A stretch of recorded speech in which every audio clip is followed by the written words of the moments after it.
Terima kasih Anda masih bersama kami di Editorial Media Indonesia. Bang Elman, sebelum kita berdiskusi Bang, kita coba dengarkan dulu Bang pandangan dari Badan Pengawas Pemilu. Kita sudah terhubung lewat saluran telepon dengan Ketua Bawaslu, Abhan. Pak Abhan, selamat pagi.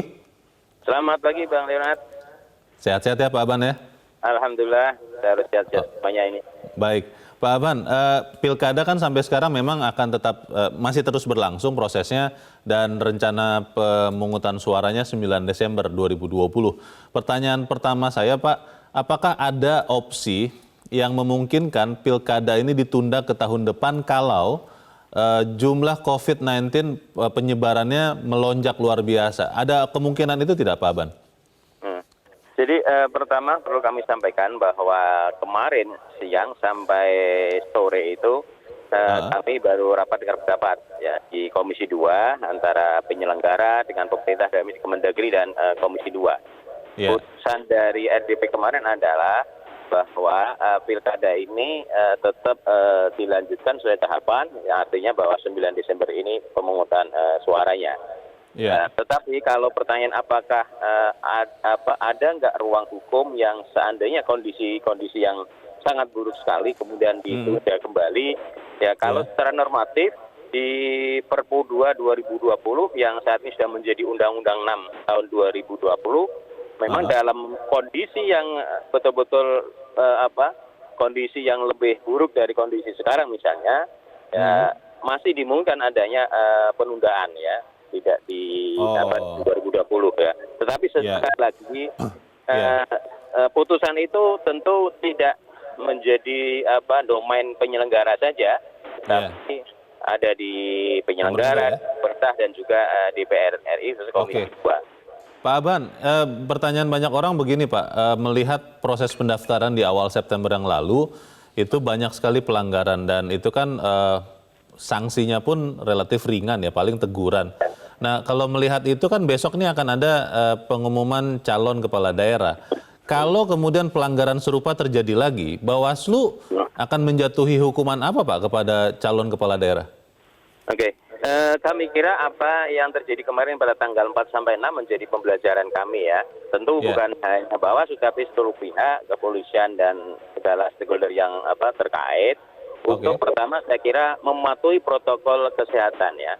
COVID ini, apalagi jangka dekat ini akan ada tahapan yang saya kira berpotensi krusial, ada kerumunan massa, yaitu penetapan dan pengundian nomor urut ya. Kalau penetapan barangkali karena itu hanya ruang di KPU, harapan kami memajukan. Tapi yang pengundian nomor urut ini juga punya potensi dan nanti kampanye dan sebagainya. Nah, terkait penerapan hukumnya memang kalau kita melihat pada Undang-Undang 10 2016 pilkada ini memang sanksinya lebih pada sanksi administratif sesuai dengan di PKPU gitu kan. Di PKPU ambil sanksi administratif. Nah, kalau soal bagaimana sanksi pidana, di sanksi pidana di undang-undang di luar undang-undang pilihan masih dimungkinkan ya. Ada undang-undang penyebaran wabah dan sebagainya dan ini domain kepolisian. Nah, dalam hal ini kami telah membentuk semacam pokja untuk penegakan aturan protokol ini. Nanti tanggal besok itu bisa ditegakkan aturan itu. Pak Abhan, Direktur Jenderal Politik dan Pemerintahan Umum Kemendagri 6 September lalu sudah mengatakan bahwa KPU dan Bawaslu diskualifikasi Bapak Paslon yang tidak peduli protokol kesehatan COVID-19. Bisa dilaksanakan tidak Pak anjuran itu Pak? Kalau sesuai dengan norma hukum di Undang-Undang Pilkada ini nggak ada satupun yang bisa mendiskualifikasi karena protokol kesehatan COVID ini. Nah, ini kalau memang mau menjatuhkan sanksi itu harus ada revisi undang-undang, tentu nggak mungkin itu kan. Mungkin dalam jangka dekat kalau revisi mungkin ya Perpu kalau mau dinormalkan itu menjadi sanksi berat diskualifikasi gitu kan. Tapi sekali lagi kalau undang-undang pilkada sejauh ini kami tidak menemukan ada yang pasal untuk diskualifikasi. Tetapi kalau pidana yang umumnya masih bisa dengan undang pidana lainnya itu. Baik. Terima kasih Pak Abhan sudah menjelaskan kepada kami pagi ini. Selamat pagi Pak Abhan. Sudah dijelaskan Bang Elman bahwa tidak ada tuh kemungkinan untuk sanksi diskualifikasi, padahal menurut sebagian besar orang itu yang paling ditakuti calon, sehingga kemudian itu diharapkan bisa membuat mereka mematuhi disiplin protokol COVID. Jadi bagaimana Bang? Ya, kalau saya dengarkan dari penjelasan dari Bawaslu tadi, ya mencemaskan juga sih. Iya. Jadi ini yang kita katakan kan, sebetulnya yang diperlukan adalah penegakan hukumnya kan. Iya. Penegakan hukumnya dan sanksinya. Kalau tidak ada sanksi, kalau tidak ada penegakan hukum, ya protokol itu hanya sekedar gerakan Teori. moral kan, Iya. teori aja kan. Iya. Nanti akan ketat, akan kita tegas, akan kita apa ya? Sepanjang tidak ada misalnya hukuman terberat diskualifikasi, orang nggak peduli. Iya. Nah, jadi inilah sebetulnya yang menyebabkan mengapa kita bisa kita pahami ketika PBNU, Muhammadiyah dan lembaga-lembaga lain seperti ya Ketua PMI juga Sukala kan menghendaki ditunda kan. Nah ini seperti penjelasannya Pak Bawaslu ini kan. Jadi sepanjang yang saya dengar tadi, ya memang mencemaskan, Iya. khawatir kita. Jadi besok juga kita khawatir dan ketika besok ketika penetapan para calon itu besok juga ada kerumunan, ya pasti hanya teguran tertulis, apalagi kalau menyangkut anak-anak orang penting. Nah, ini Iya. pasti mereka nggak berani kan. Iya. Jadi sekali lagi ketika kita bilang negara-negara lain kok bisa, kenapa kita tidak bisa? Iya. Setuju. Iya. Tapi pertanyaannya, kalau negara-negara lain disiplin, kita bisa disiplin nggak? Nah, kalau saya mengacu kepada yang disampaikan Pak Abhan tadi itu, saya khawatir. Jadi tahapan demi tahapan ini kita akan lalui dengan penuh dengan pelanggaran. Iya. Dan setiap pelanggaran itu hanya diinventarisir, Iya. lalu dijumlahkan, lalu tiba-tiba nanti di akhir prosesnya, ya keluarlah teguran tertulis, tapi sudah lewat. selesai. Nah, bukan begini Bung Leo. Pilkada ini bukan hanya untuk demi pelaksanaan konstitusi. Iya.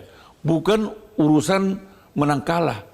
Tetapi pilkada ini juga menyangkut hidup mati karena kita berada dalam pandemi. Iya.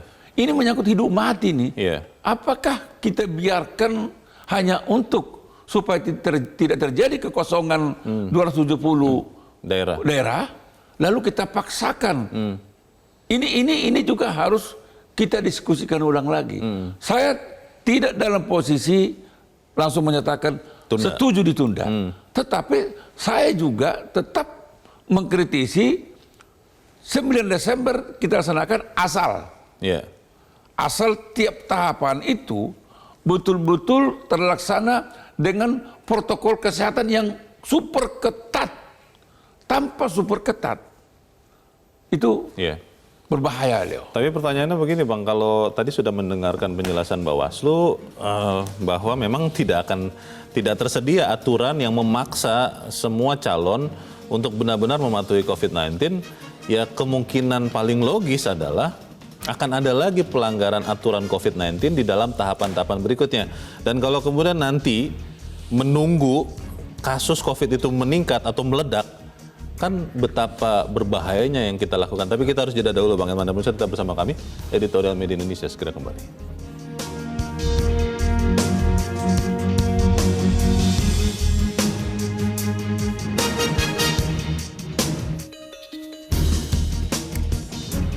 Terima kasih pemirsa, Anda masih bersama kami di Editorial Media Indonesia. Bang Elman, kita coba dengarkan dulu Bang pendapat dari pemirsa Metro TV. Kita sudah terhubung dengan pemirsa Metro TV di Medan, Sumatera Utara. Ada Pak Sabam Tambunan. Pak Sabam, selamat pagi. Selamat pagi Bung Leo, selamat pagi Bung Elman Saragi. Selamat pagi. Bagaimana Pak Sabam pendapat Anda Pak, menimbang tunda pilkada ini? Jadi yang pertama saya rasa pilkada itu tidak perlu ditunda kalau memang kita disiplin terhadap protokol daripada kesehatan. Sekarang ini beda saya lihat Bung Leo. Pemerintah menghargai nyawa kita, tetapi kita tidak menghargai nyawa kita. Nah, itu sekarang saya lihat ini. Kita tuduh pemerintah untuk menjaga nyawa kita, tetapi nyawa kita kita jaga sendiri. Baru yang kedua, yang kedua Bung Leo, KPU dan juga Bawaslu juga harus memperketat, yaitu aturan-aturan pelaksanaan pilkada sekarang ini. Jadi harus tegas. Kalau memang kerumunan massa itu menjadi klaster-klaster baru untuk penyebaran virus, ya harus ditindak itu. Jadi aturan KPU juga harus direvisi. Seharusnya itu dari awal penyaringan, pelaksanaan sampai dengan penetapan itu seharusnya sudah ada itu aturan-aturan yang baru yang yang mencegah untuk penyebaran virus. Baru yang ketiga, Bung Leo, yang perlu kita lihat ini pilkada ini menjadi ujian ini. Ujian bagi kita ini, apakah kita ini sudah bisa beradaptasi dengan virus COVID-19 ini? Karena dulu juga sudah pernah itu dinyatakan, kita itu kalau menghindar tidak bisa, tapi kita harus beradaptasi. Jangan kita menyerah, sekolah kita buat online, pasar ditutup, yang perusahaan ditutup, pilkada lagi mau kita tunda lagi. Jangan kita menyerah. Jadi kita harus bisa beradaptasi, karena pilkada ini kan umurnya ini sudah yang 17 tahun ke atas, Bung Leo. Bukan anak-anak lagi. Kalau memang sudah dia tidak disiplin lagi, ya 17 tahun ke atas tidak disiplin, mau mana negara kita ini? Jadi itu yang perlu.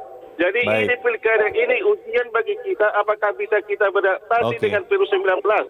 Baik, terima kasih Pak Sabam Tambunan di Medan, Sumatera Utara. Di belakang Pak Sabam ada Pak Ondo Silitonga di Bekasi, Jawa Barat. Pak Ondo, selamat pagi. Selamat pagi Bung Leo, selamat pagi Bung Yaman. Selamat pagi. Bagaimana Pak Ondo, pendapat Anda? Kalau pilkades bisa ditunda dengan alasan tidak mampu, kenapa pilkada harus ditimbang-timbang lagi? 2 bulan lalu saya udah punya usul di editorial ini itu harus ditunda. Kenapa? Paslon itu sudah banyak yang mabuk gitu loh, mabuk jabatan, jadi nggak peduli COVID. Faktanya kita bisa lihat kan. Ada juga izin konser juga saya dengar, izin konser dangdut diizinkan dengan protokol kesehatan. Siapa yang jaga, siapa yang jamin orang joget bisa dijaga-jaga? Nggak mungkin. Kemudian kita selalu terlambat ini Bung Elman. Kali ini jangan terlambat lah. Saya khawatir akan muncul klaster pilkada dan menjadi puncak penularan. Ujung-ujungnya kita lockdown. PSBB saja kita sudah repot, apalagi saya yang sudah manula ini. Mau kemana-mana dibatasin, ibadah juga nggak bisa, apalagi lockdown. Aduh, Ketua KPU terpapar, beberapa paslon terpapar, Bawaslu terpapar. Jadinya mau bagaimana ini? Jangan-jangan mereka nanti jadi karir gitu loh. Jadi tunda saja sampai kapan Pak Ondo? Kalau ditunda itu, karena kan kita juga belum tahu pandemi ini kapan berakhir Pak Ondo. Oke, tidak tahu, tapi kan kalau ditunda sampai Maret atau 3 bulan atau 6 bulan, kan vaksin sudah ada, sudah agak aman kita. Kan katanya vaksin Januari sudah ada. Apa sih nunggu 3 bulan daripada jadi lockdown? Lagi kualitasnya tidak akan baik, Bung Leo. Kualitas pilkadanya tidak berani milih. Baik. Kemudian yang dipilih juga nggak jelas gitu loh. Baik, terima kasih Pak Ondo Silitonga di Bekasi, Jawa Barat. Selamat pagi. Di belakang Pak Ondo ada Pak John Veto di Batam, Kepulauan Riau. Pak John, selamat pagi. Selamat pagi Mas Leo, selamat pagi Bang Herman. Selamat pagi. Bagaimana Pak John, pendapat Anda Pak? Ini saya sangat setuju dengan editorial media Indonesia. Ya, betul peduli masalah apa. Ada beberapa hari yang lalu saya juga ikut juga di sini. Saya sangat setuju pilkada itu ditunda. Tunda saja? Ditunda. Ditunda. Karena hitung-hitungannya begini. Ya, kita 2 hari yang lalu itu positif COVID corona kita terbesar itu 4.000 orang lebih satu hari. Coba bayangkan, itu belum ada arak-arakan mulai kapan pemilu. Kampanye. Kalau sempat mulai, cobalah. Bang Leo bayangkan, Bang Herman bayangkan berapa itu. Sekarang aja kita rumah sakit kewalahan. Apakah kita nak jadi negara ini chaos? Semoga tidak ya. Jadi coba dihitung dulu, KPU sama Bawaslu sama DPR sama pemerintah, hitunglah untung ruginya, mudarat dan pemaafnya. Baik, harus dihitung untung ruginya dan sebaiknya ditunda. Terima kasih Pak John dari Batang, Kepulauan Riau. Dan terakhir ada Pak Vence di Manado, Sulawesi Utara. Pak Vence, selamat pagi. Selamat pagi Bung Leo, selamat pagi Bung Elman Horas. Jadi bagaimana Pak Vence? Saya tadi agak ketawa sedikit aja, kelihatan ketua Bawaslu-nya waktu nyampein statementnya dia itu gimana ya, sulit mau digambarkan bahwa sebetulnya kan apa keamanan pada pilkada ini dia untuk menyelamatkan berkaitan dengan COVID itu ada di tangan Bawaslu. Nama saja Badan Pengawas Pelaksanaan Pemilihan Umum. Pemilu. Iya. Ya, pemilu. Jadi persoalan di sini adalah ya memang susah juga, Bung Leo. Ada sedikit benarnya dia katakan tadi, karena ini kan undang-undang.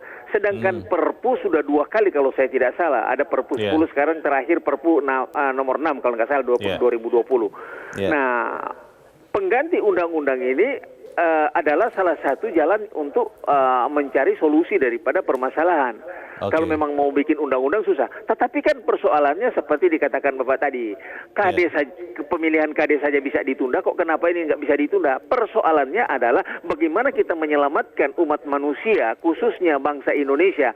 Karena waktu pendaftaran, Bung Leo, saya pernah membuat satu postingan di media sosial bahwa kemungkinan besar pasca 09 Desember 2020 pasca pemilihan pilkada, korban COVID akan bertambah 2 kali lipat. Baik. Karena pada pendaftarannya saja sudah tidak disiplin, apalagi tahapan kampanye ini. Baik, Pak Vence. Jadi kalau menurut Pak Vence, sebaiknya tunda saja atau lanjut saja Desember nanti pilkada? Ya, tunda saja lah. Karena kita kan nggak mau rakyat kita ini korban cuma karena korban COVID cuma karena untuk suksesnya pilkada. Mana yang lebih penting? Korban manusia atau korban pilkada? Baik. Baik, terima kasih Pak Vence di Manado, Sulawesi Utara. Selamat pagi, Pak.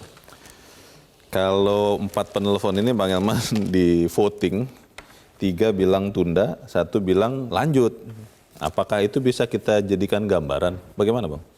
Ya, saya sih bisa pastikan sebagian besar rakyat ini ingin ditunda kan. Karena khawatir. Tertulari lebih banyak lagi. Kalau kita lihat, tadi kita jelaskan di pendaftaran kan. Udah seperti itu. Terus tadi kita dengar jawaban Bawaslu juga abu-abu kan itu. Ya, ragu ya. Ragu kita. Malah mencemaskan jawaban itu kan. Harapan saya tadinya dia bilang kita akan tegas gitu kan. Tapi ini kan tidak kan. Jadi hanya paling nanti yang kita tunggu tinggal teguran tertulis ya untuk apa. Nah, jadi sebetulnya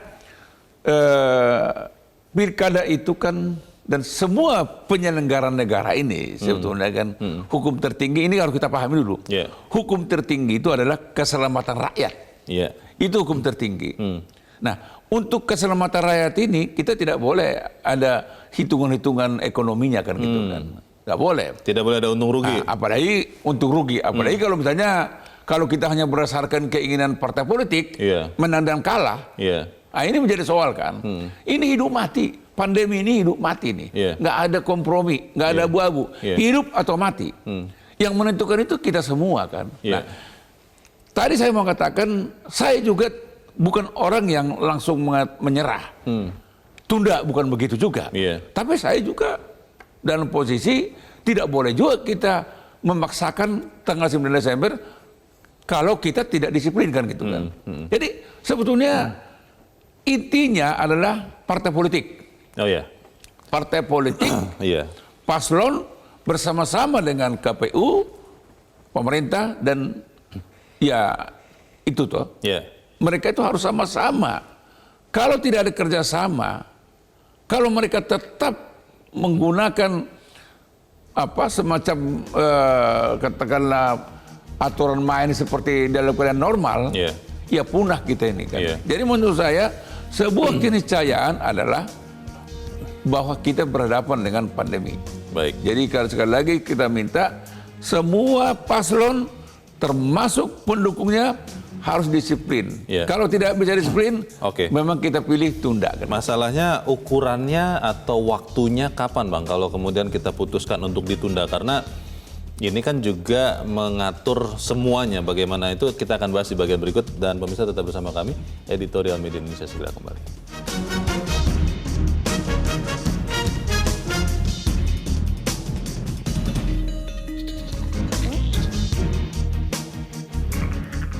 Terima kasih bisa Anda masih bersama kami di Editorial Media Indonesia. Kita di bagian akhir dari diskusi kita pagi ini. Bang Elman, kalau memang kemudian melihat segala pertimbangan dan kita putuskan ditunda, itu ukurannya apa, kemudian waktunya kapan? Jadi sebetulnya tiap tahapan itu harus ada evaluasi. Tiap tahapan? Tiap tahapan harus ada evaluasi dan bisa final di situ gitu. Oh. Jadi nggak boleh menunda-nunda gitu kan. Iya. Katakanlah ini besok tahapan penetapan kan. Nah, kalau tahapan penetapan besok saja katakanlah tidak disiplin dan tetap seperti masa pendaftaran yang lalu, ya kan bahaya kan. Artinya kita nggak lulus kan. Bagaimana kita bisa masuk ke tahapan berikutnya kan gitu kan. Nah, ini yang saya mau katakan, semua harus patuh terhadap kesepakatan yang dibuat. Kan mereka kemarin kan di DPR kan, berarti ada kesepakatan kan. Betul. Pemerintah, KPU kan begitu kan, sama-sama dengan apa toh. Jadi yang nggak boleh adalah mereka sepakat tapi tidak tanggung jawab. Nah, di sini kan. Nah, makanya sebetulnya yang utama sebetulnya Leo, faktor sanksi.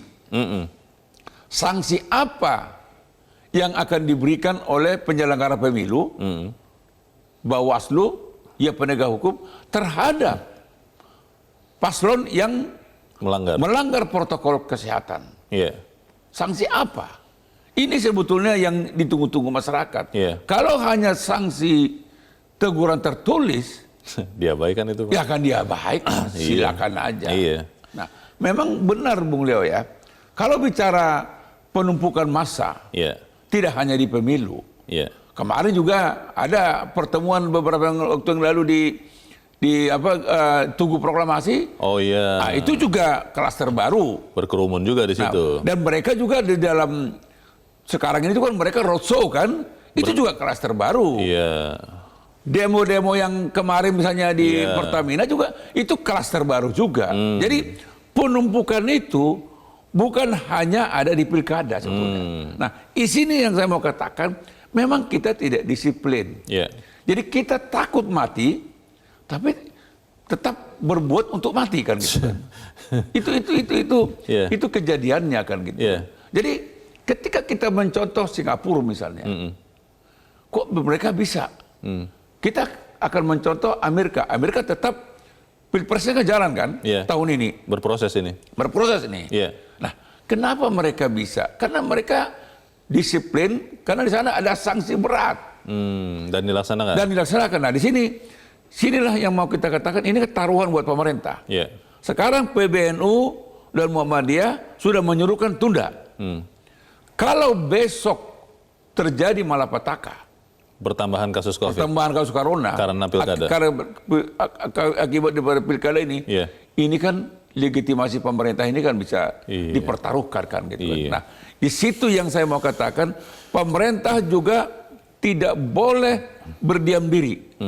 Ikut mendorong penegak hukum untuk ambil tindakan tegas. Kalau ada misalnya besok misalnya ada paslon yang melanggar, tindak seketika itu juga. Perubahan peraturan juga harus dilakukan karena tadi Pak Abhan mengatakan tidak ada aturan di dalam penyelenggaraan pemilu yang bisa mendiskualifikasi. Itu berarti harus dilakukan juga, Bang. Perubahan peraturan KPU atau Perpu begitu? Pokoknya menurut saya demi untuk keselamatan rakyat. Tadi kan kita bilang, hukum tertinggi adalah keselamatan rakyat. Betul. Demi untuk itu pemerintah misalnya harus bisa mengambil tindakan-tindakan yang sangat extraordinary. Jadi tindakan luar biasa, tindak saja. Sebab kalau ditunggu bahaya kan gitu kan. Masa setelah mati baru ditunggu kan gitu kan. Jadi sekali lagi saya mau katakan, apakah 9 Desember kita tetap pilkada tergantung kita semua. Jadi jangan hanya ngomong jangan tunda, tetapi tetap berbuat pelanggaran protokol kesehatan. Jangan. Mari kita taati protokol kesehatan, pasti kita sukses. Baik, semoga itu yang terjadi ya. Bang Elman Saragih, terima kasih Bang sudah hadir di tempat ini. Selamat pagi. Pemirsa, pemerintah, DPR, dan penyelenggara pemilu perlu menetapkan sejumlah indikator di tiap tahapan pilkada berikut sebagai rambu untuk pengambilan keputusan. Di setiap tahapan pilkada, penegakan hukum kembali diuji. Kalau lepas kendali dan tidak tertangani dengan sanksi keras bagi pelanggar, lebih baik pilkada ditunda demi keselamatan rakyat. Tunjukkan bahwa keselamatan rakyat adalah benar merupakan hukum tertinggi. Saya Leonard Samosir, terima kasih Anda sudah menyaksikan. Selamat pagi.